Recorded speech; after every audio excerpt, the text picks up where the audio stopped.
پھر اس کے بعد بنی اسرائیل کا ایک اور عمل بیان کیا جا رہا ہے، وَإِذْ أَخَذْنَا مِيثَاقَكُمْ، اور جب ہم نے تم سے پکا عہد لیا۔ میثاق کا جو لفظ ہے یہ وثقہ سے ہے، اور وثق کا مطلب ہوتا ہے کسی چیز کو مضبوطی سے باندھنا، اور میثاق وہ وعدہ ہوتا ہے جس میں آپ کسی چیز سے بندھ جاتے ہیں۔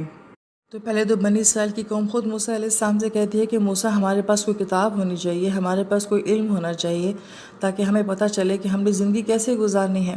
پھر جب اللہ تعالیٰ انہی کی فرمائش کے اوپر جب کتاب دیتے ہیں تو وہ کہتے ہیں موسیٰ یہ تو بہت مشکل ہے، اس پہ تو ہم سے عمل نہیں ہوگا۔ تو یہاں پہ اللہ تعالیٰ اس عمل کو بیان کر رہے ہیں کہ جب ہمیں تم سے اس بات کا پختہ عہد لیا تھا، وَرَفَعْنَا فَوْقَكُمُ الطُّورَ، اور ہمیں تمہارے پر کوہ طور کو جو ہے وہ بلند کر دیا تھا۔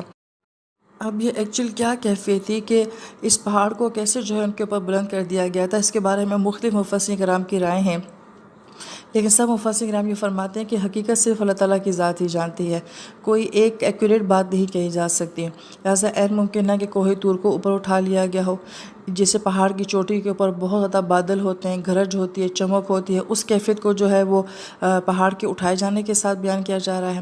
دوسرا یہ بھی معنی بیان کیا جاتا ہے کہ عین ممکن ہے کہ کوہ طور پر کوئی چٹان یا بادلوں کی طرح کا کوئی ایسا معاملہ ہو جو ان کے سروں کے اوپر لا کے کھڑا کر دیا گیا ہو، واللہ عالم، اس کی حقیقت ہم نہیں جانتے۔ لیکن وہاں پہ اللہ پاک نے ان سے کہا تھا کہ خذوا، پکڑو، ما آتینکم، جو ہم تمہیں دے رہے ہیں، بقوت، مضبوطی کے ساتھ، یعنی کہ کتاب جو دی جاتی ہے اس کو مضبوطی سے پکڑنا ہوتا ہے، کیونکہ بہت سارے مقام ایسے آتے ہیں کہ جہاں کتاب جو کہتی ہے وہ ہماری سوچ سے، ہماری زندگی سے، ہماری لائف سٹائل سے ٹکرا رہی ہوتی ہے، اس وقت میں اس کتاب کو مضبوطی سے پکڑنا ہوتا ہے۔ وَاذْكُرُوا مَا فِيهِ، اور جو کچھ اس کے اندر ہے اس کو یاد رکھو۔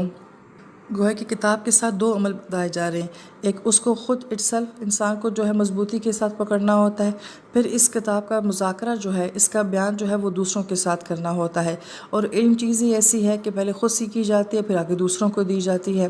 جو علم خود سیکھنے کے بعد دوسروں کو نہ دیا جائے وہ نفع والا علم نہیں ہوتا، اس علم کا کوئی فائدہ نہیں ہوتا۔ تو اللہ تعالیٰ کی الہامی کتابیں تو علم سے بھری ہوئی ہیں، لہٰذا فرسٹ اسٹیپ میں اس کو سیکھنا ہے اور سیکنڈ اسٹیپ میں اس کو دوسروں تک پہنچانا ہوتا ہے، لعلکم تتقون، تاکہ تم اپنے آپ کو بچا سکو۔ اب یہاں پہ متقی کا معنی جو ہے وہ اس معنوں میں ہے کہ جب انسان کے پاس علم آتا ہے تو پھر وہ اپنے آپ کو گناہوں سے بچا لیتا ہے، اللہ تعالیٰ کی نافرمانیوں سے بچا لیتا ہے۔